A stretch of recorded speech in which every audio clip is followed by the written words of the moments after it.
Hello guys, welcome back sa channel ko.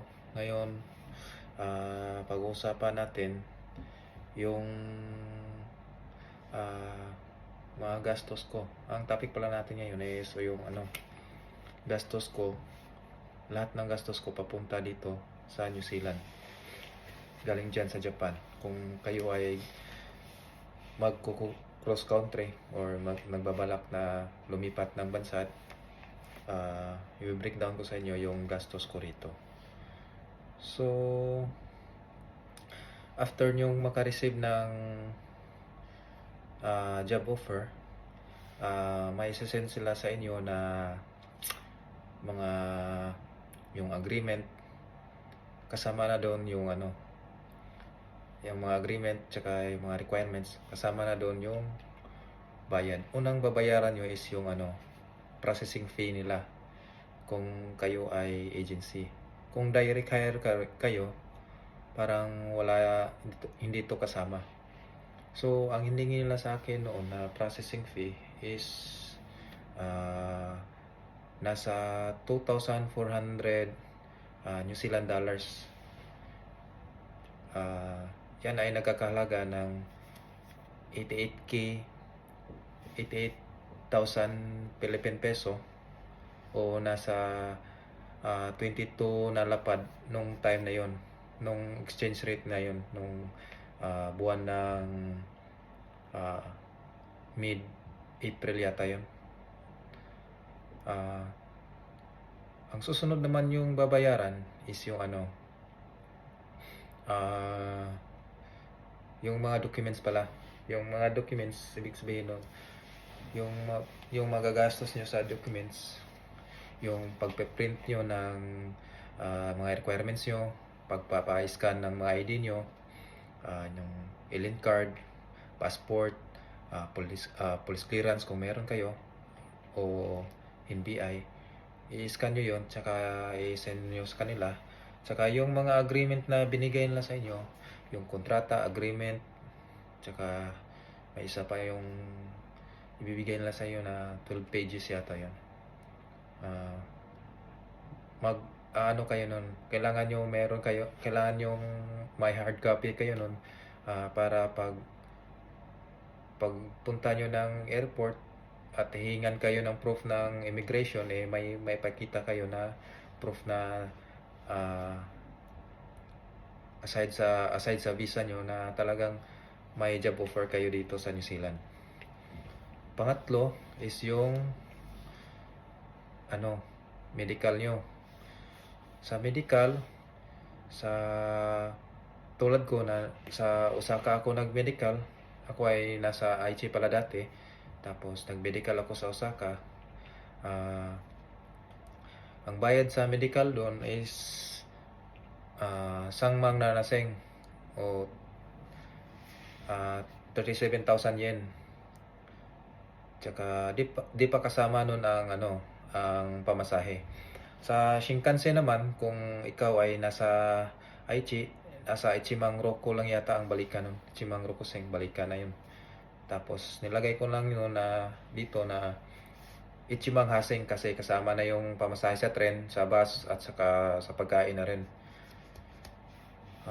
Pangapat na kailangan na magagastos nyo is yung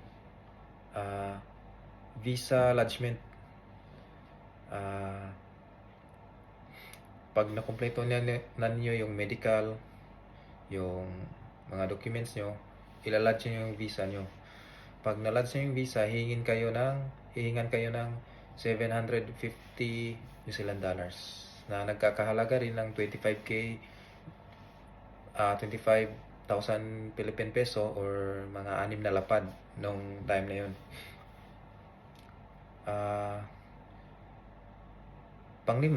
Ang panglima natin na babayaran is yung plane ticket.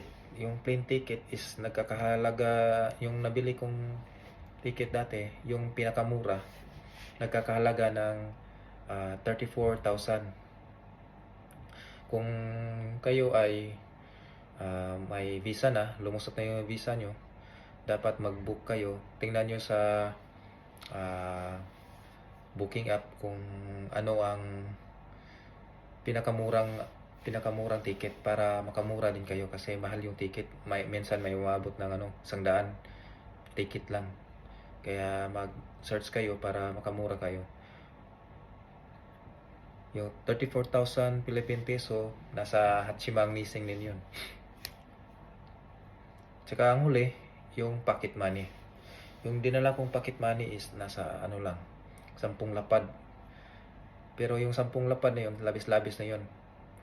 Pero dapat talaga kung mas marami kayong dala na pera dito sa New Zealand, mas maigi kasi hindi nyo pa alam kung kailan kayo magsisimulang magtrabaho. Ako kasi 2 linggo rin ako walang trabaho. Pero sa 2 linggo na yon, kahit wala kang trabaho, may sahod ka nun. Nasa lang yata, 30 hours guaranteed kasi weekly yung weekly yung sahod dito. Sa isang linggo, may 30 hours guaranteed ka na pipirmahan sa kontrata mo. Kaya may magagamit ka rin. Pero dapat talaga may baon ka ring pera kasi yung lahat ng gastos dito, pagpunta mo pa lang dito, walang libre bahay. Pumapatak na yung metro. Pagdating mo sa New Zealand, pumapatak na yung metro mo sa sa renta ng bahay dito. Hindi kasama yung pagkain. Yung pagkain pala is sa inyo din pala. Walang libre talaga. Lahat sa inyo. Kaya yung total na talagang nagastos ko, na kwinenta ko is nasa Guju Nimang Sangseng. Yun.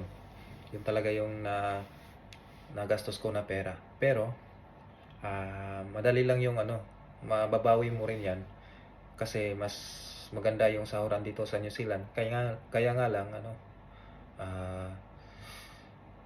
mataas yung dito, yung cost of living kumpara dyan sa Japan. Kaya kung kayo ay nagbabalak na mag cross country, dapat po ay mag-ipon-ipon po kayo para pag dating ng time na may job offer kayo, may mahuhugot na pera kayo. Pero sa nito, pag direct ka naman, mas kukunti yung magagastos mo. Kung direct ka, nasa lang siguro 30 lapad. Kung direct hire ka, mas maganda yun. Tsaka pala,